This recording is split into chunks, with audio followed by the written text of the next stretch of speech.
Good evening everyone. तो जैसे कि आप सभी को पता है, हम यहाँ पर ले रहे हैं ऑनलाइन क्लासेस। किस क्लास के लिए? तो वो है 9th क्लास के लिए। किस सब्जेक्ट की? तो वो है मैथ की। ठीक है, हमने जो है वो अपना सेकंड चैप्टर पढ़ना शुरू कर दिया था, जिसका नाम है बहुपद। और पिछली क्लास में ही हमने पढ़ा था समीकरण के बारे में। ठीक है, हमने समीकरण के बारे में पढ़ा था, फिर हमने समीकरण के हल की बात भी की थी। तो पहली चीज हमने कल पढ़ा था कि, सॉरी, पिछली क्लास में पढ़ा था कि जो समीकरण होता है वो क्या होता है, कैसा दिखता है, क्या वो हमें बता रहा होता है। और दूसरी चीज हमने जो पढ़ी थी वो हमने पढ़ी थी एक चर वाला रैखिक समीकरण। ठीक है, एक चर वाला रैखिक समीकरण क्या होता है ये भी हम पढ़ चुके हैं अपनी पिछली क्लास में ही। तो थोड़ा सा इसको रिवाइज कर लेते हैं, फिर आज का टॉपिक शुरू करेंगे। तो सबसे पहले तो बात करते हैं समीकरण की। तो समीकरण में क्या होता है? एक होती है लेफ्ट हैंड साइड, दूसरी होती है राइट हैंड साइड, और इन दोनों के बीच में एक चिन्ह होता है, एक निशान होता है। कौन सा? बराबर है का। ठीक है, या बराबर का या फिर बराबर है का, ये निशान होता है। तो बस ऐसी आपकी समीकरण की शक्ल होती है। समीकरण लेफ्ट हैंड साइड और राइट हैंड साइड में समानता को दर्शाता है।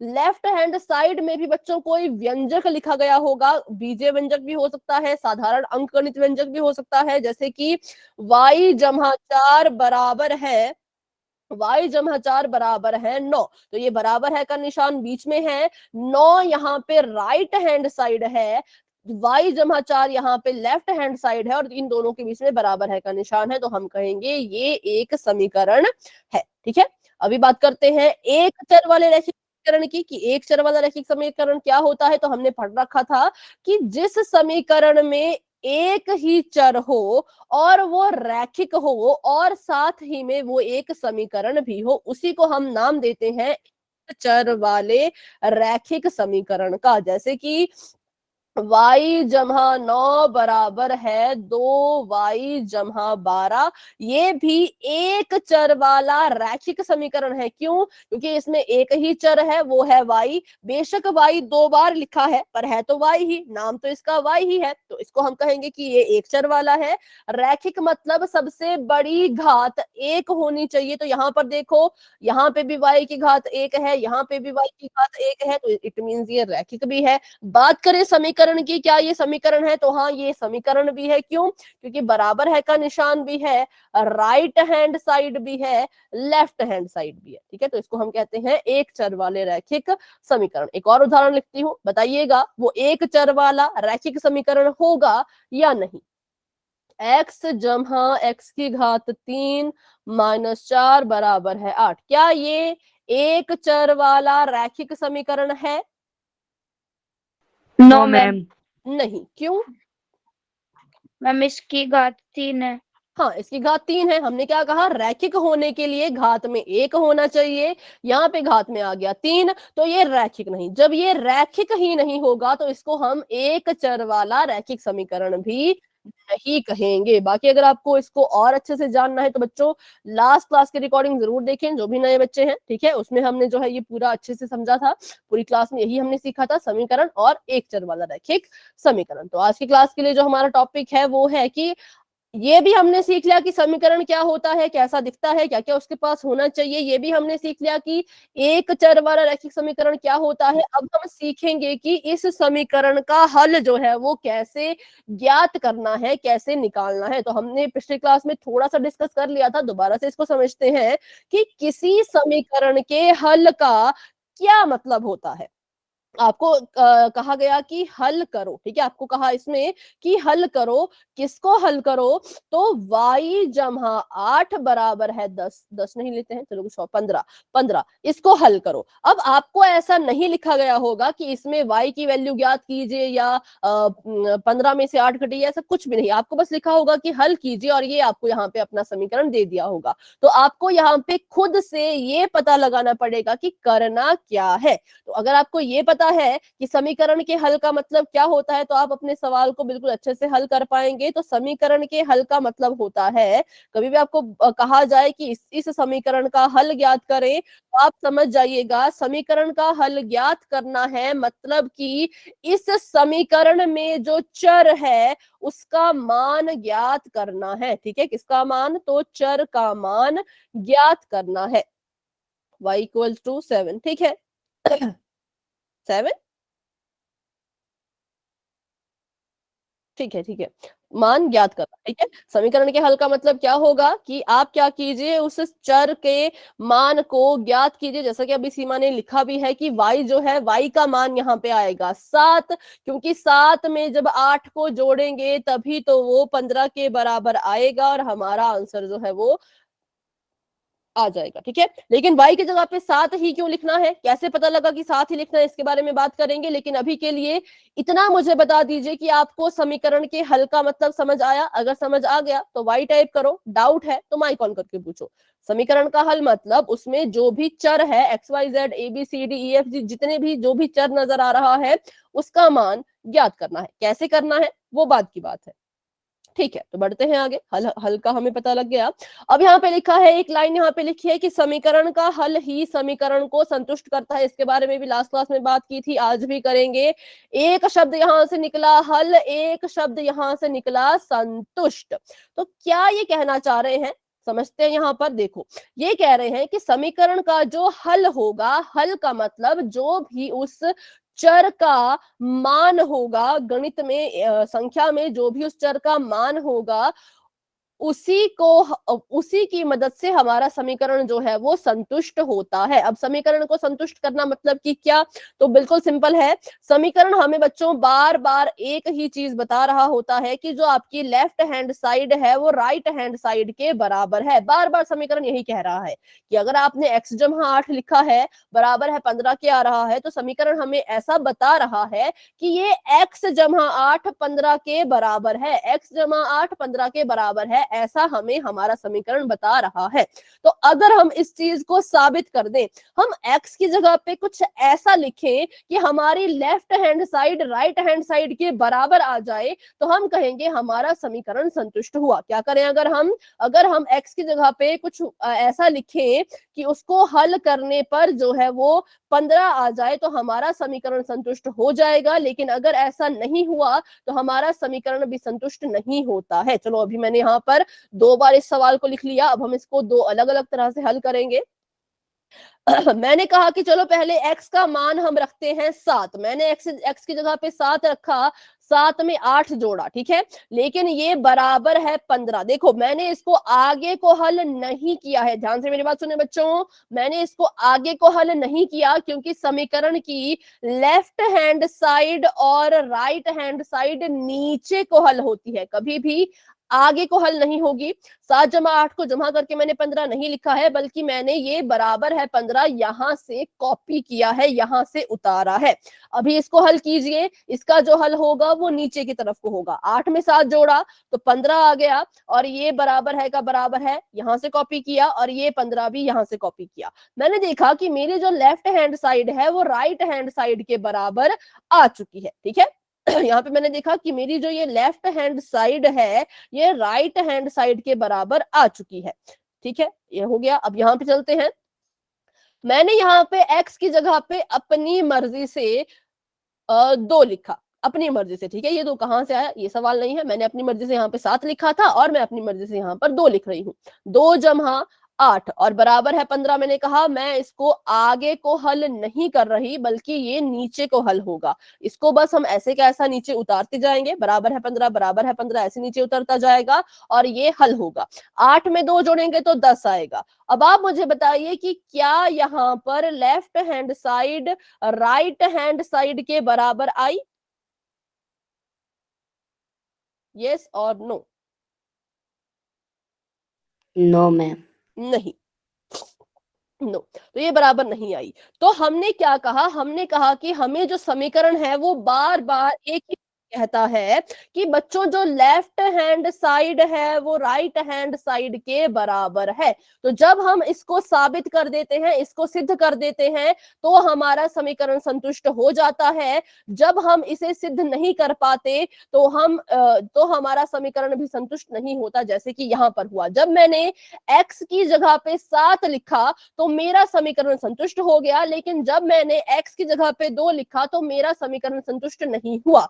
तो कौन है वो चीज जो समीकरण को संतुष्ट कर सकती है? तो वो उसका हल है। ठीक है, सिर्फ और सिर्फ उसका हल ही उसको संतुष्ट करेगा, बाकी कोई भी संख्या उसको संतुष्ट नहीं कर सकती। इसका मतलब, इससे हमने एक और चीज सीखी कि 7 ने समीकरण को संतुष्ट किया है, इसका मतलब 7 ही उस समीकरण का हल होगा। 2 ने समीकरण को संतुष्ट नहीं किया तो 2 समीकरण का हल नहीं होगा। कौन इसका हल है? तो 7 इसका हल है। कैसे मुझे पता लगा? क्योंकि 7 जब मैंने चर की जगह पे रखा तो मेरी left hand side right hand side के बराबर हुई, ये सिद्ध हुआ, तो समीकरण संतुष्ट हुआ। और संतुष्ट कौन करेगा? तो सिर्फ उसका हल करेगा। ठीक है, तो ये कंसेप्ट है, ये आपने याद रखना है कि जो भी समीकरण का हल होता है वो समीकरण को संतुष्ट करता है, लेफ्ट हैंड साइड को राइट हैंड साइड के बराबर साबित करता है। अभी बढ़ते हैं आगे, करते हैं एक सवाल। तो यहाँ पे मैं आपको अभी एक क्वेश्चन देती हूँ। ये आपका समीकरण है 2x-2 बराबर है 4, या फिर 2x रहने दो, अभी x-2 बराबर है 4 ही रखते हैं। मैंने कहा कि आप ये पता करो, ये सिद्ध करो, ये पता करो कि क्या x बराबर है 9 इस समीकरण का हल है। पता कीजिए, x बराबर है 9 क्या इस समीकरण का हल है?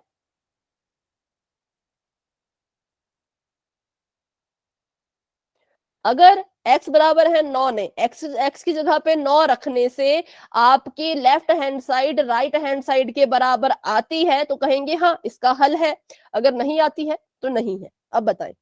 तो मैम नहीं है, ठीक है।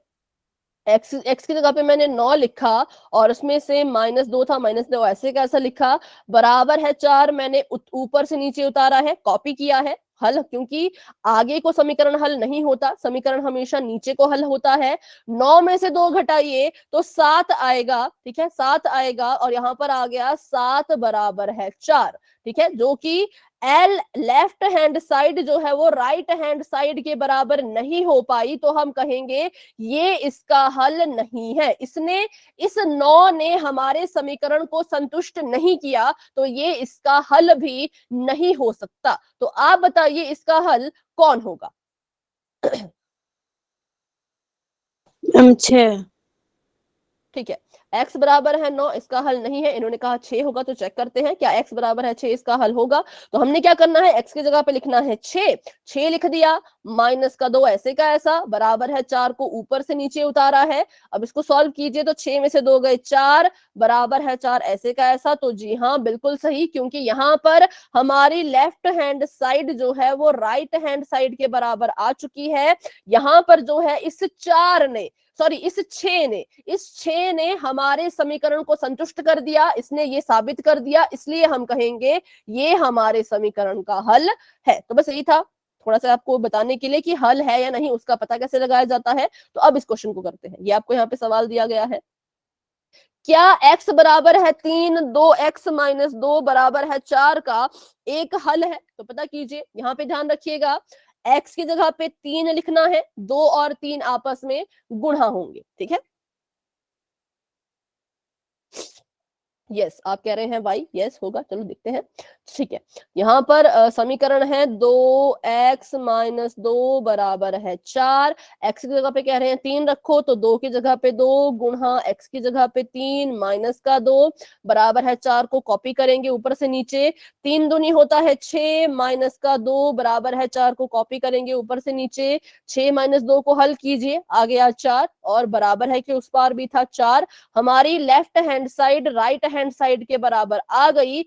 किसने किया? तो इस 3 ने किया। x पे जब 3 रखा तभी हमारी left hand side right hand side के बराबर आई, तो इसका मतलब हाँ ये जो हमारा x बराबर 3 है ये इस समीकरण का हल होगा। क्यों? क्योंकि इसने साबित कर दिया कि ये आपस में बराबर है। चलिए अभी बढ़ते हैं आगे। अब आपको एक समीकरण दिया गया है, आपको पूछा है कि इसका जो है वो हल ज्ञात कीजिए। तो दो तरीके होते हैं हल ज्ञात करने के। पहला होता है अंक गणितीय संक्रिया, ये लॉन्ग मेथड है, ठीक है, ये लंबा मेथड है। कैसा मेथड है? तो लंबा तरीका है, इसमें हमारा टाइम बहुत ज्यादा जाता है अंक गणितीय संक्रिया वाले केस में। तो इसको भी सीखते हैं पहले कि क्या इसमें करना होता है, फिर हम अपना पक्षांतरण विधि भी सीखेंगे, ठीक है। तो मैंने यहाँ पे समीकरण लिख दिया है 2x-3 बराबर है में 5। ये कह रहे हैं कि इसको हल कीजिए। हल करना मतलब x की वैल्यू को फाइंड कीजिए। बच्चों ध्यान रहे, जब भी हमने किसी चर का मान निकालना हो, यहां पर मैंने जो है वो x का मान निकालना है, तो क्या हो जाएगा, x का मान जो है वो निकालना है, तो क्या हो जाएगा, मुझे किसी भी तरह से इस x को अकेला छोड़ना है। अब देखो, मैं चाहती हूं कि मेरा ये x अकेला रहे, लेकिन इसको अकेला कौन नहीं रहने दे रहा, तो एक ये 2, एक ये 3, ये दोनों इसके साथ बैठे हुए हैं, ये इसको अकेला नहीं छोड़ रहे। जबकि हमारा क्या मानना है कि जब तक x अकेला नहीं होगा इसका मान भी नहीं निकल पाएगा। तो अंक गणितीय संक्रिया ने कहा x को अकेला छोड़ दो, लेकिन कैसे, तो 3 और 2 को यहां से गायब करने पर। तो अब हमें पता है अंक गणितीय संक्रिया में वैसे तो प्लस माइनस गुणा और भाग ही आता है, तो इसने कहा इसी मदद से आप क्या करो, x को अकेला छोड़ो। तो हमने पहले 2x का 2x लिख दिया।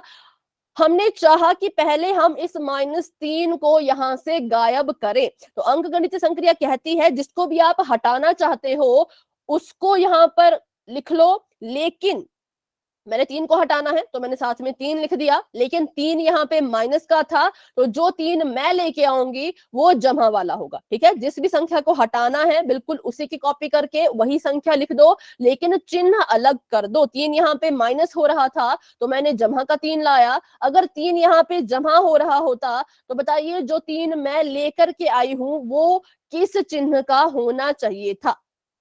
मैम माइनस का। माइनस का, ठीक है।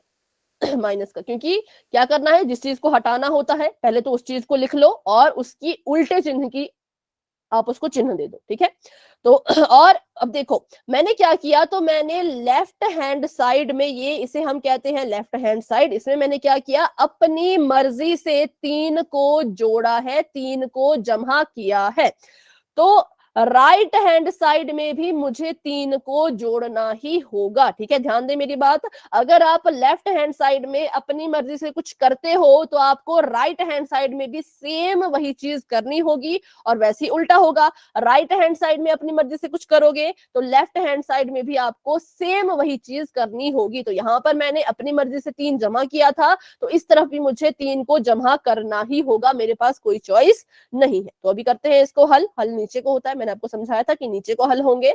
2x का 2x, माइनस के 3 से प्लस का 3 कट गया, 0 आ गया, 0 को नहीं लिखते हैं तो बराबर है का निशान, 5 में 3 जोड़ा तो आ गया 8, ठीक है।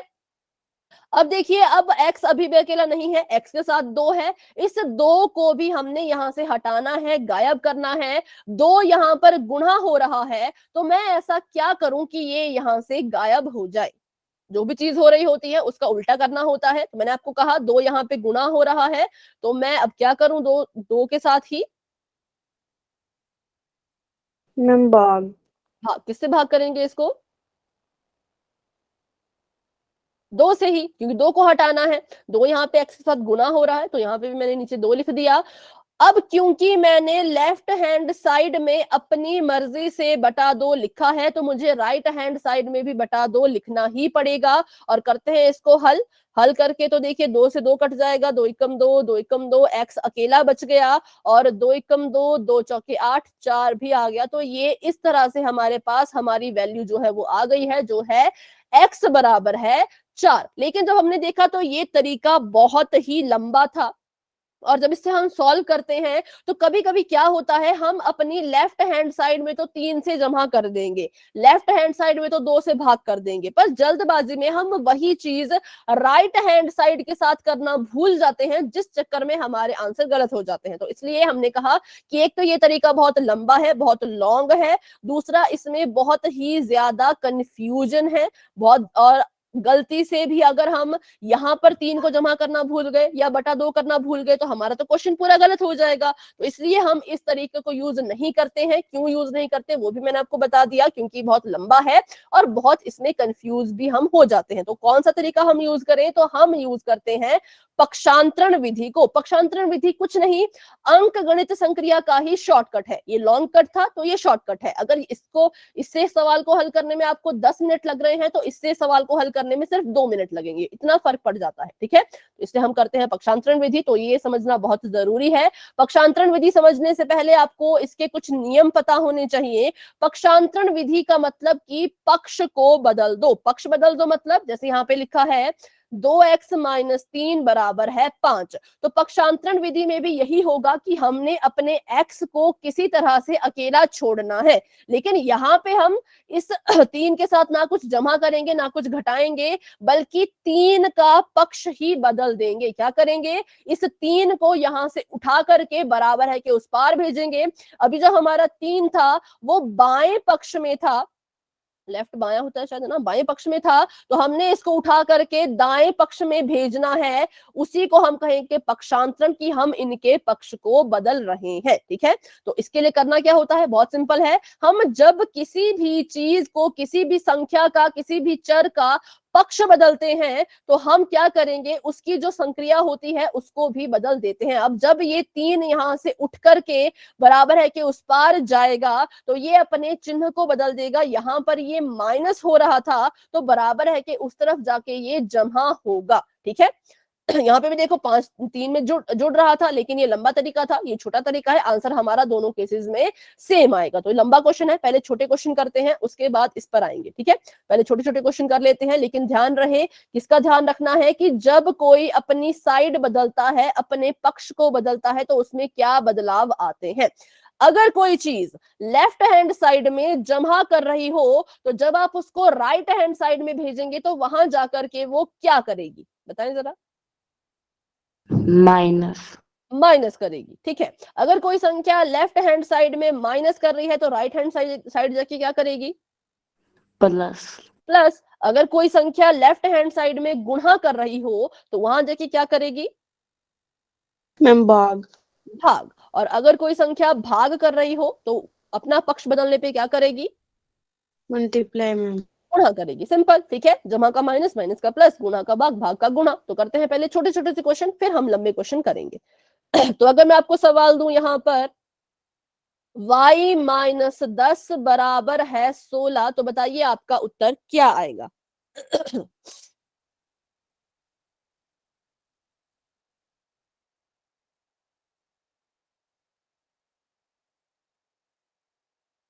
y को अकेला छोड़िए, y को हम यहाँ पे बिल्कुल अकेला छोड़ेंगे और बराबर है का निशान, 16 का 16 और 10 यहां से उठ करके वहां चला गया तो इसको 10 लिखेंगे और यहाँ पे ये माइनस कर रहा था तो वहां जाके कर देगा जमा। तो हमारे पास क्या उत्तर आ गया, y बराबर है 26। ठीक है, y बराबर है 26। इसको फिर से देखते हैं, बिल्कुल ध्यान से देखिएगा। बहुत सिंपल है बच्चों, ज्यादा इसमें वो कंफ्यूज होने वाली बात नहीं है।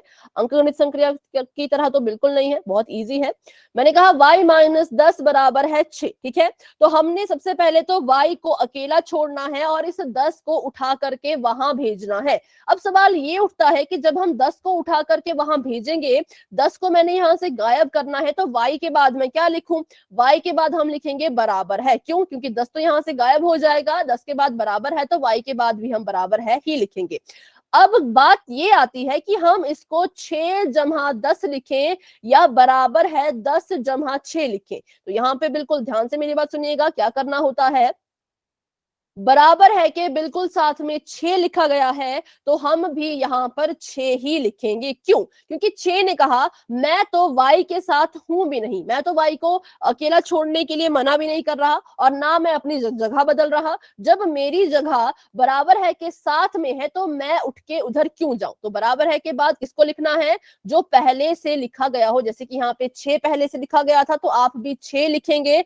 जो अपने पक्ष को बदलेगा, जो अपनी जगह को बदलेगा, वो उसके बाद लिखा जाएगा। ठीक है, तो 6 ऐसे कैसा रहेगा, 10 यहां से उठ के यहां आ गया, यहां पर ये माइनस कर रहा था, यहां पे जमा करेगा। आंसर हमारे पास आ गया y बराबर है अब 16। पिछली बार 26 था, इस बार है 16। ठीक है, तो ऐसा ही क्वेश्चन करते हैं अभी, आप मुझे इसका आंसर बताइएगा। ए जमा 15 बराबर है 5। चलिए बताइए अपना आंसर, सभी बच्चे बताएं। 0 0 नहीं आएगा बेटा, ये 15 है, ये 5 है। 10 ठीक है, थोड़ा सा सही है पर थोड़ा सा गलत है, मतलब उत्तर सही है पर चिन्ह भी बताएं। -10 -10, वेरी गुड। देखो क्या होगा, -10 ए को छोड़ना है अकेला, तो ए को तो पहले अकेला छोड़ दीजिए। उसके बाद मैंने कहा जो ए के साथ है, ए के साथ 15 है, हमने इस 15 को यहां से गायब करना है, तो इसको भूल जाओ। उसके बाद बराबर है आ रहा है, तो बराबर है लिखो। बराबर है के बाद गलती से भी 15 -5 मत करना, क्योंकि मैंने क्या कहा कि 5 अपनी जगह को नहीं बदलेगा। 5 बराबर है के साथ लिखा गया है, तो आप बराबर है के साथ ही 5 लिखोगे। जो चीज अपना पक्ष बदल रही है, जो चीज बराबर है कि उस पार से इस पार आ रही है, वो अपनी जगह को बदलेगा, वो इस बराबर है के साथ वाली संख्या के पीछे जाएगा और और साथ ही में अपने चिन्ह को भी बदलेगा। यहां पर ये जमा का था, तो जब इसने अपने पक्ष को बदला, अपनी साइड को बदल दिया, तो वहां जाके ये क्या बन जाएगा, किस चिन्ह का बन जाएगा बताइए? माइनस का मैम। माइनस का, बिल्कुल सही, ये बन जाएगा यहाँ पे माइनस का। अब इसको माइनस कर दो, ए का ए, 5 में से 15 तो माइनस नहीं होते, 15 में से 5 को माइनस कर दीजिए। 15 में से 5 माइनस किया तो उत्तर तो 10 आया, लेकिन हमें पता है कि जो संख्या बड़ी होती है उसके पास जो चिन्ह होता है वही हमारे उत्तर में आता है। तो 5 और 15 में 15 बड़ा है, 15 के पास माइनस का चिन्ह है, तो उत्तर में भी माइनस ही आएगा। तो हमारा आंसर आया ए बराबर है -10। ठीक है, अभी करते हैं एक और सवाल। तो यहां पर अगर सवाल कुछ ऐसा हो, 5b बराबर है 10। अब देखो 5b के साथ गुणा कर रहा है, तो b को अकेला छोड़ो, 5 यहां पर अगर गुणा कर रहा है तो वहां जाके क्या करेगा वो सोचिए, और अपना उत्तर मुझे बताइए कि b की वैल्यू कितनी आ रही है, b का मान कितना आ रहा है? 2 ठीक है, बिल्कुल सही, बी का मान है 2। तो 5 और बी आपस में गुणा हो रहे थे, हमने बी को छोड़ना है अकेला, तो बी को अकेला छोड़ दिया। बराबर है कि बिल्कुल बाद में 10 है, तो 10 लिख दिया। और 5 यहाँ पे गुणा कर रहा है, जब उस पार जाएगा तो भाग देगा।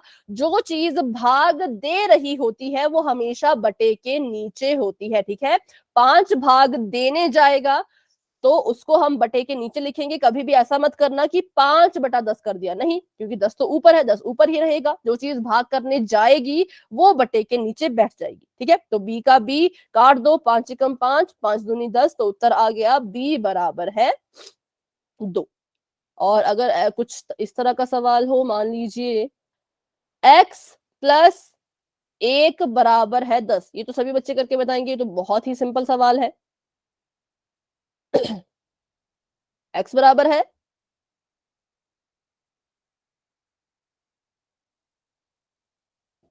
मैम x बराबर है 9, बिल्कुल सिंपल, क्योंकि x बराबर है 10, मतलब 10 लिखेंगे बराबर है के बाद, एक यहां से परे को जाएगा, माइनस का बन जाएगा, माइनस का बन गया तो माइनस कर दो, तो हमारे पास आ गया x इज इक्वल टू 9। ठीक है, गलती से भी इसको जमा का मत रहने देना। क्यों? क्योंकि जमा का यहाँ पर था, तो यहाँ पे जमा नहीं रहता, यहाँ पे माइनस बन जाता है। यहाँ पे प्लस का था तो यहाँ पर आके बन जाएगा ये माइनस का। ठीक है, तो अभी देखते हैं, किसी बच्चे को इन क्वेश्चन में डाउट है तो मुझसे पूछे, नहीं है तो वाई टाइप करें, क्योंकि अब क्वेश्चन हम करने वाले हैं पोल में। तो अगर किसी भी बच्चे को कोई भी डाउट है तो बच्चों आप पूछ सकते हो।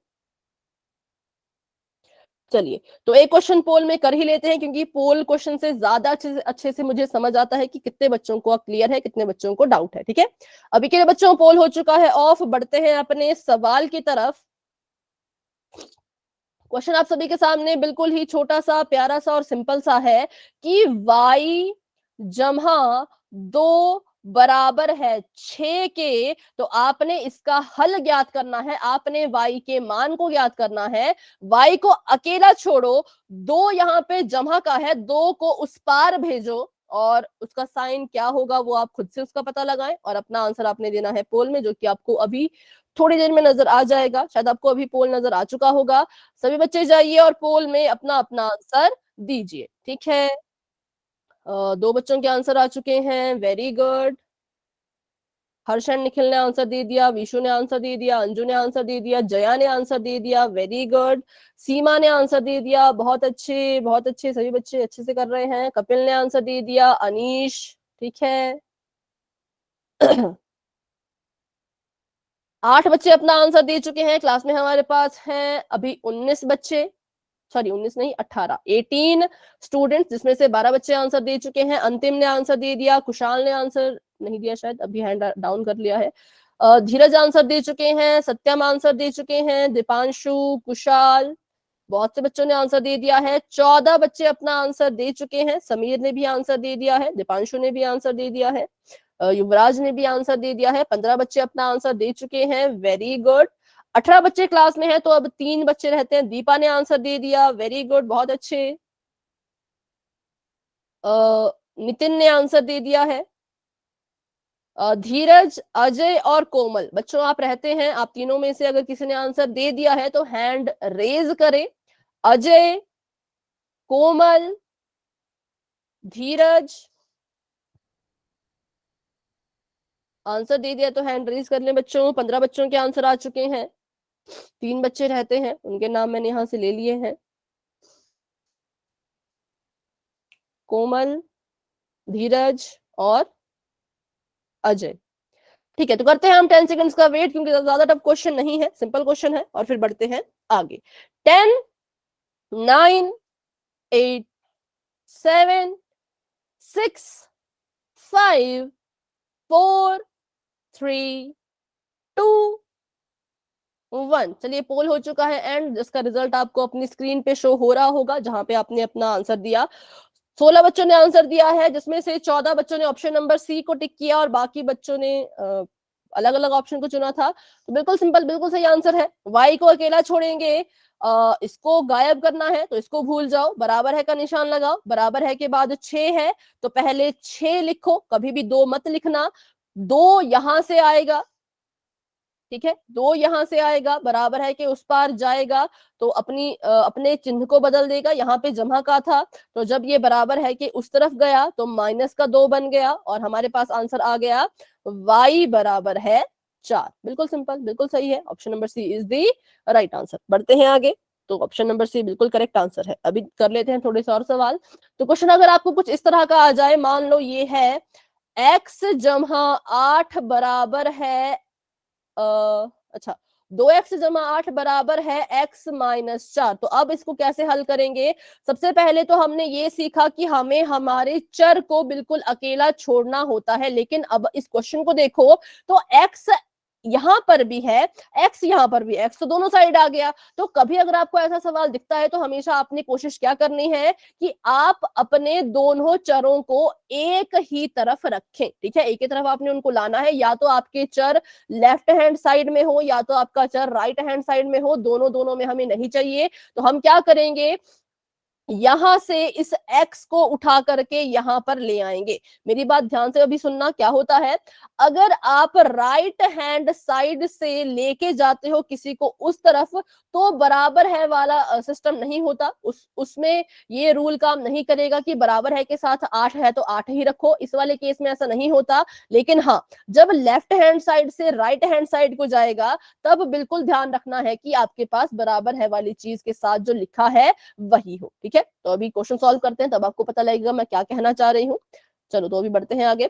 मैंने क्या किया, मैंने देखा कि दोनों तरफ x था, मुझे दोनों तरफ नहीं चाहिए, तो मैंने 2x जमा 8 को ऐसे कैसा लिखा और इस x को भी उठा करके मैं इस तरफ ले आई। तो जब मैं इस x का पक्ष बदलूंगी, x को यहां पर लिखूंगी, तो बताइए इसके पास कौन सा चिन्ह होगा?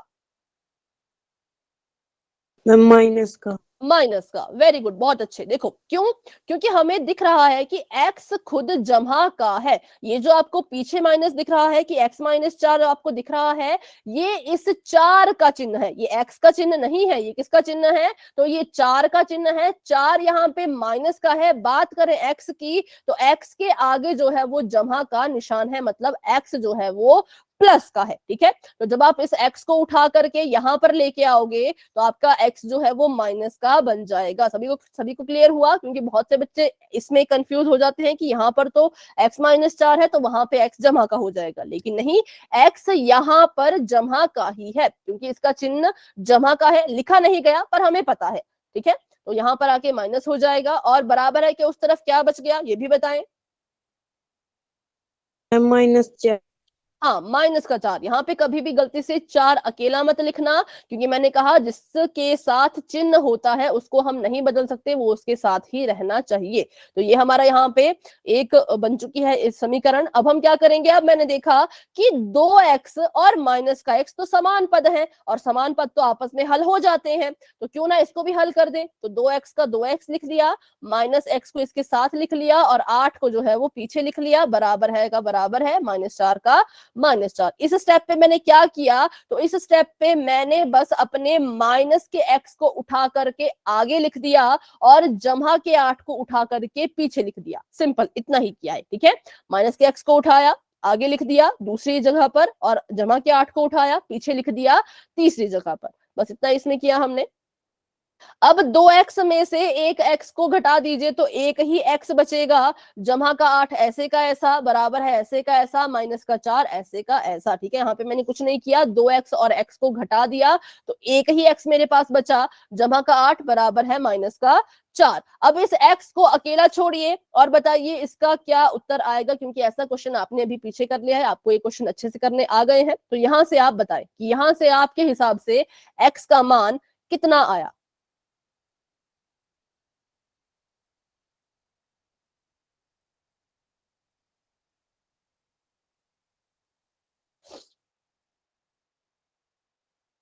सॉल्व कीजिए और -12। x equals to -4।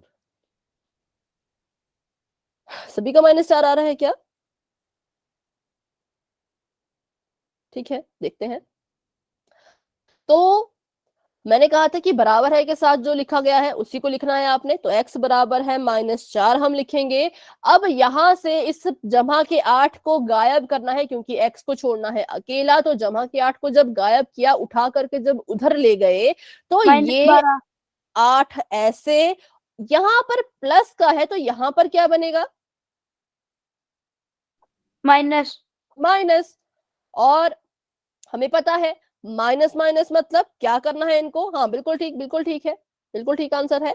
Minus minus क्या होते हैं, आपस में जुड़ जाते हैं, क्योंकि दोनों के चिन्ह समान हैं। समान चिन्ह हमेशा आपस में जमा होते हैं। माइनस माइनस का मतलब कि ये इन दोनों को आपस में जोड़ना है। 8 में 4 जोड़ा तो आ गया 12। 4 और 8 में 8 बड़ा है, 8 के पास माइनस का साइन है, तो उत्तर में भी माइनस का चिन्ह ही होगा। x बराबर है -12 हमारा राइट आंसर है, ठीक है। ये तो आप चलिए इसको सॉल्व कर लेंगे, पर यहाँ पे आपने यहाँ पर ये है ध्यान देने वाली बात कि कैसे कैसे हमने चर को उठा करके यहाँ लेके आए, फिर उसको आगे वाले पद से माइनस किया, फिर यहाँ तक हम पहुंचे, ठीक है। तो ये आपको आना चाहिए। अब बताएं इस क्वेश्चन में किसी को डाउट है तो मुझसे पूछे, नहीं है तो फिर आप वाई टाइप कर सकते हो, लेकिन डाउट है तो जरूर पूछना है, मन में कोई क्वेश्चन नहीं रखना है, ठीक है। अगर आप चाहते हैं कि ऐसा एक और क्वेश्चन हम करें, रिपीट करें, तो आप रिपीट करने को भी कह सकते हो,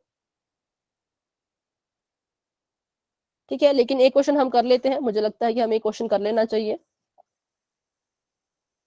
देखो, अब यहां पर है 3x-4 बराबर है x जमा 11, ठीक है। तो मैंने देखा कि एक्स एक्स दोनों जगह था, जरूरत नहीं, एक जगह लेके आओ। तो 3x -4 ऐसे का ऐसा, यहां से x उठ करके आएगा तो माइनस का बन जाएगा। यहाँ पर x जमा का था, मैंने उसे उठा करके लेफ्ट हैंड साइड में लिखा तो वो बन गया माइनस का। बराबर है का निशान ऐसे का ऐसा, x यहाँ से यहाँ आ चुका है, बराबर है के बाद बच चुका है जमा का 11, तो इसको ऐसे का ऐसा लिख लो। अब मैंने देखा कि 3x और x तो आपस में माइनस हो जाएंगे, माइनस का 4 ऐसे का ऐसा, बराबर है 11 ऐसे का ऐसा, जगह बदल दी। माइनस के x को आगे लिख दिया, माइनस के 4 को पीछे लिख दिया, बस जगह बदल दी, सिंपल। 3x में से एक x माइनस हुआ तो हमारे पास आ जाएगा 2x बराबर, और माइनस का 4 बराबर है 11। अच्छा, इसको 11 ना लिख करके 10 लिख लेते हैं, ठीक है। अभी के लिए थोड़ा सा मैंने इसको चेंज किया, मैंने यहाँ पे 10 लिख लिया, ठीक है। 11 नहीं है, यहाँ पे 10 लिख लीजिए सभी बच्चे। फिर उसके बाद देखो 2x-4 बराबर है 10, मेरे पास आंसर आ चुका है। अब मैंने x को अकेले छोड़ने की कोशिश करनी है, तो 2x को मैं ऐसे का ऐसा ही रखूंगी। सबसे पहले मैं इस -4 को यहां से गायब करूंगी। 2 भी अड़चन पैदा कर रहा है x को अकेला छोड़ने में, 4 भी अड़चन पैदा कर रहा है x को अकेला छोड़ने में। तो फिर भी हम 4 को पहले क्यों भेज रहे हैं, 2 को पहले क्यों नहीं भेज रहे? क्योंकि ये एक रूल होता है बच्चों। रूल तो अब क्या कहें, लेकिन आप इसको ट्रिक से याद रखिएगा। एक ट्रिक आपके लिए मैं बनाती हूँ कि जो चीज x से पहले से ही दूर लिखी गई होगी उसी को आप सबसे पहले दूर करेंगे। बात करें 2 और x की, तो 2 और x तो यहाँ पे बिल्कुल भाई भाई बन के बैठे हुए हैं, इनको हम अभी के लिए दूर नहीं कर सकते। 4x से पहले ही दूर है, तो सबसे पहले इसको ही दूर करो, तभी आपका आंसर ठीक आएगा। अगर आप अभी 2 को परे लेके जाते हो तो थोड़ा सा गलत आ सकता है, ठीक है। तो 2x था, मैंने इसको यहां से गायब करना है, तो बराबर है का निशान सबसे पहले लिखेंगे 10, क्योंकि बराबर है के साथ में 10 है तो 10 ही लिखा जाएगा। वहां से 4 उठ करके आया तो 4 यहां लिख दिया, 4 यहां माइनस का था, यहां पे जमा का बन गया, तो हमारे पास उत्तर आ गया 2x बराबर है 14। लेकिन अभी भी हमारा आंसर जो है वो खत्म नहीं हुआ है, अभी भी हमारा आंसर ये पूरा नहीं हुआ है, क्योंकि हमें x को अकेला छोड़ना है। 4 को तो हमने गायब कर दिया था, अब इस 2 को भी यहां से हटाओ।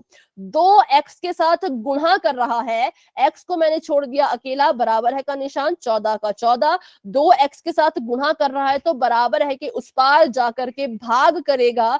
भाग करेगा तो 2 और 14 आपस में कट सकते हैं, इनको हम काट सकते हैं, तो काट दीजिए। 2 एकम 2, 2 सत्ते 14, तो हमारे पास उत्तर आ गया x बराबर है 7, ठीक है। अभी अगर क्वेश्चन आपका ऐसा होता, आप मुझे इसका आंसर बताइएगा, अगर ऊपर भी 14 हो नीचे भी 14 हो तो उत्तर कितना आता है? ऊपर भी 5 हो नीचे भी 5 हो तो उत्तर कितना आता है? बताएं जरा। ऊपर भी 2 हो नीचे भी 2 हो तो उत्तर कितना आता है? मैम 0। अभी एक आंसर आया 0, एक आंसर आया 1, ठीक है। हाँ, तो यहाँ पर कंफ्यूज होते हैं बहुत से बच्चे, इसलिए मैंने पूछा। तो हमेशा बच्चों याद रखिएगा कि आंसर आएगा 1, ठीक है, 0 नहीं आएगा। क्यों? चेक कर लेते हैं। देखो 2 एकम 2, 2 से काटा इसको, 2 एकम 2, इसको भी 2 से काटा, हमारे पास उत्तर आया 1/1, जिसको हम सिर्फ 1 लिख सकते हैं। 14 एकम 14, 14 एकम 14, यहां से भी 1/1 तो 1 आया। 5 एकम 5, 5 एकम 5, तो यहां पर भी 1 एकम 1 1। तो मतलब जब भी आपके ऊपर वाली संख्या भी सेम हो, ठीक है, ऊपर वाली संख्या भी सेम है नीचे वाली संख्या भी सेम है, तो काट के हमेशा ही उत्तर में 1 लिखना है, 0 नहीं लिखना है, ठीक है। ये सभी को याद रहेगा। ऊपर भी सेम नीचे भी सेम, तो कट कटा के आंसर हमेशा ही 1 बचता है, ठीक है। अभी देखते हैं, अगर ऊपर भी 100 है और नीचे भी 100 है तो कट कटा के आंसर कितना बचेगा? मैम 1। सिंपल, ठीक है। चलो अभी करते हैं क्वेश्चन पोल में, और फिर देखते हैं कितने बच्चों को समझ आए, कितने बच्चे अभी भी डाउट में है। सिंपल ही क्वेश्चन है, बिल्कुल ध्यान से कीजिएगा। चलो, तो आपको यहाँ पे दिया गया है कि 3z जमा 4 बराबर है 6 जमा z। मैं आपको थोड़ा थोड़ा सा हिंट दे देती हूँ क्या करना है। सबसे पहले तो इस जमा के z को यहां से गायब करो, उठा करके उस पार भेजो। यहाँ पे जमा का है, उस पार जाके चिन्ह बदल जाएगा, क्या बनेगा खुद से सोच के करें, ठीक है। फिर 3z और इस z को हल कर देना, उसके बाद एक समीकरण बन के आएगा। फिर आपने z को अकेला छोड़ना है, पहले 4 को उस पार भेजना, ठीक है, पहले इस 4 को उस पार भेजना, फिर जो भी इनको सॉल्व करके आंसर आएगा उसको भी उस पार भेजना, फिर आपका आंसर आपको खुद खुद ब खुद मिल जाएगा। लेकिन शुरुआत कहां से करनी है कि इस z को उठाओ और यहाँ पे लेके आओ, फिर आपको बिल्कुल स्टेप बाय स्टेप चलना है और आपका आंसर आ जाएगा, ठीक है। अच्छे से करना, गड़बड़ मत करना। साइन का ध्यान रखना कि जब कोई चीज अपना पक्ष बदलेगी तो क्या साइन आना चाहिए, गुणा होता है तो क्या होता है, जमा हो रहा होता है इस तरफ तो पक्ष के उधर जाके क्या होता है, सब कुछ ध्यान में रखना, ठीक है। चलिए, अभी के लिए पोल भी ओपन हो चुका है, जिन बच्चों का सॉल्व हो जाएगा वो अपना आंसर पोल सेक्शन में जाकर के दे सकते हैं। और z को बिल्कुल अकेला छोड़ना है, बिल्कुल अकेला। एंड में आपके पास सिर्फ z बचना चाहिए और उसके साथ कुछ भी नहीं। ठीक है, 4 बच्चों के आंसर आ चुके हैं, बाकी बच्चे भी कोशिश करें।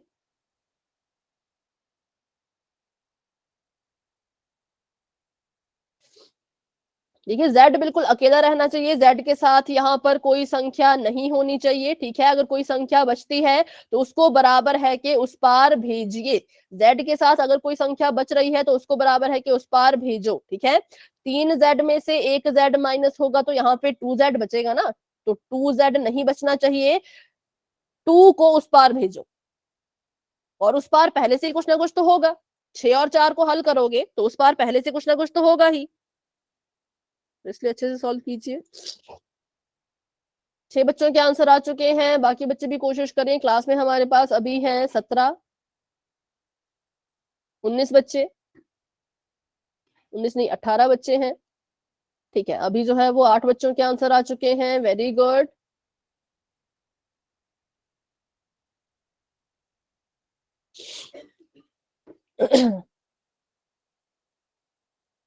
ग्यारह बच्चे अभी भी रहते हैं, तो बच्चों हल कर लीजिए, कोई जल्दी नहीं है, लेकिन हल कीजिए अच्छे से, उसके बाद ही आंसर देना है। तो अभी बहुत 10 बच्चों के आंसर आ चुके हैं, वेरी गुड। अब 9 बच्चे रहते हैं, तो वो भी अपना आंसर दे दें। सॉल्व करके तुक्का नहीं लगाना, लापरवाही ना करें, जल्दबाजी ना करें, आराम से हल करो, सोच समझ के हल करो और उसके बाद अपना आंसर पोल सेक्शन में जाकर के दे दे।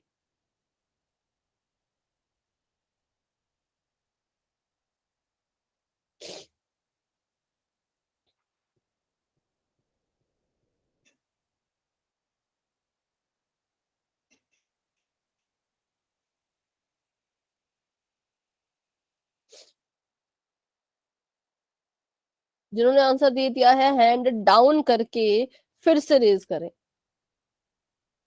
अनीश, दीपांशु, सीमा, विशु, कपिल, अंतिम,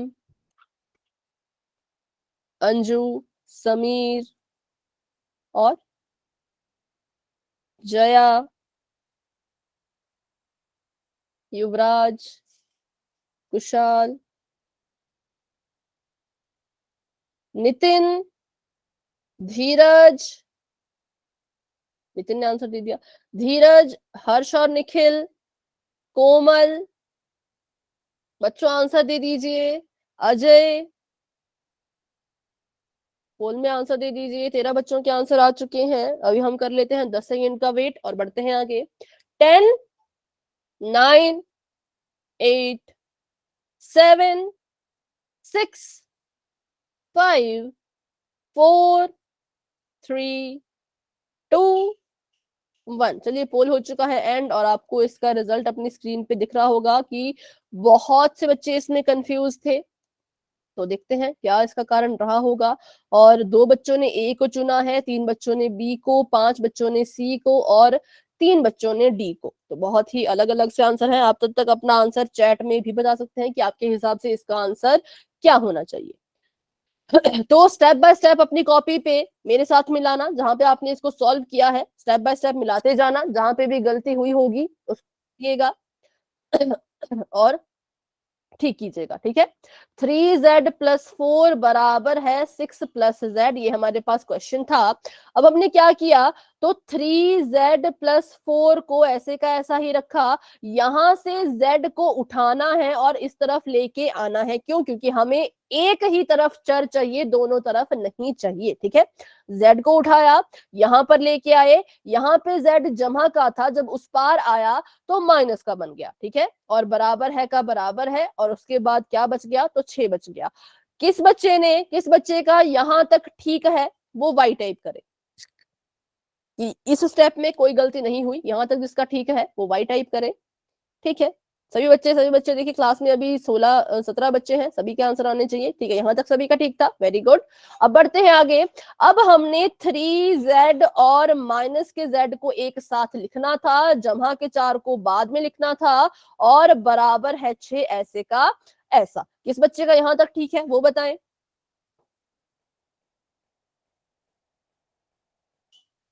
बस जगह बदली और कुछ नहीं किया। जिसका ये स्टेप ठीक है वो y टाइप करें, जिसका गलत है वो सुधारे, जहां भी गलती हुई वो सुधारे, ठीक है। अब 3z में से जब एक z को माइनस कर दोगे तो कितना बचेगा? 2z। 3 में से 2, 3 एक गया तो 2 बच गया, 2z जमा 4 बच गया, बराबर है का बराबर है और 6 का 6। किस बच्चे का यहां तक ठीक है बताएं? जिसका यहां पर आकर के गलत हुआ वो माइक ऑन करके बता सकते हैं कि हाँ ये वाला स्टेप गलत हो गया है।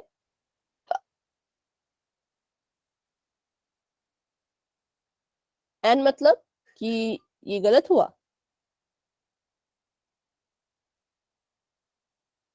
हाँ ठीक है, ऐसा कर सकते हैं। जिसका सही हुआ वो y करेगा, जिसका ये वाला स्टेप गलत हुआ वो n लिख लो। जिसका सही हुआ वो y, जिसका गलत हुआ वो n, ठीक है। ये वाला स्टेप, बस इस वाले स्टेप की मैं बात कर रही हूँ कि अगर आपका भी 2z जमा 4 आया है तो आप लिखेंगे y, नहीं तो n।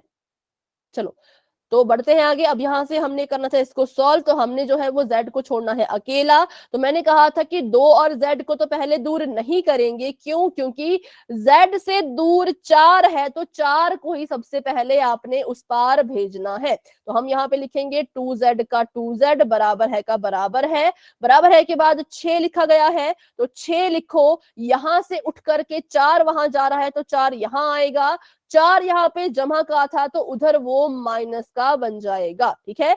कितने बच्चों का ये वाला स्टेप भी ठीक है? y टाइप करो, जिसका गलत हुआ वो n लिख सकते हैं। कोई बात नहीं, सही गलत का कुछ नहीं है, बस आपको सीखना है। तो यहाँ पर बिल्कुल भी घबराए नहीं कि गलत हो गया तो कुछ नहीं होता, हो गया तो हो गया, सीखो इसको अच्छे से अब, है ना। तो बताएं, क्योंकि देखिए बहुत सिर्फ 3-4 बच्चों का ही ऑप्शन नंबर बी है ना, बाकी बच्चों का तो गलत हो गया था, तो वो ईमानदारी से लिखें कि हाँ गलत या फिर सही, ठीक है। अब हमने यहाँ पर इसको 2z का 2z लिख दिया और 6 में से 4 गए तो बचते हैं 2। कितने बच्चों का यहाँ पर ठीक हुआ? 2z बराबर है 2, कितने बच्चों ने लिखा?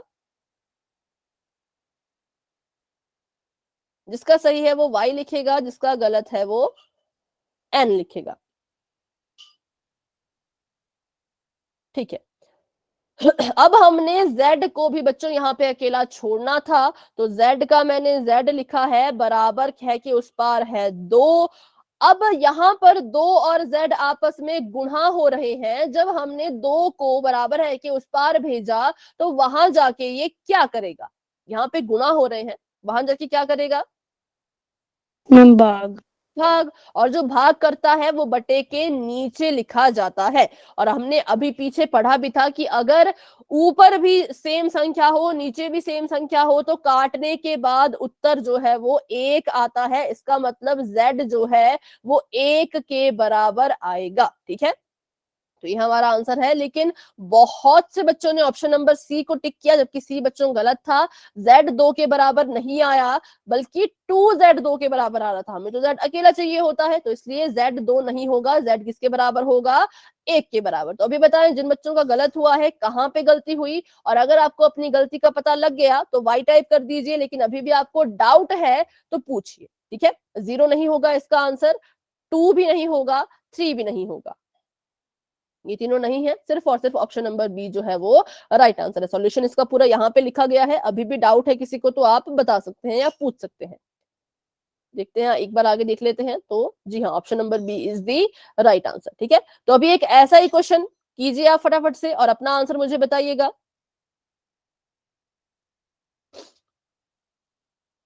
h जमा 9 बराबर है, चलो इसको 4h लिखती हूं मैं।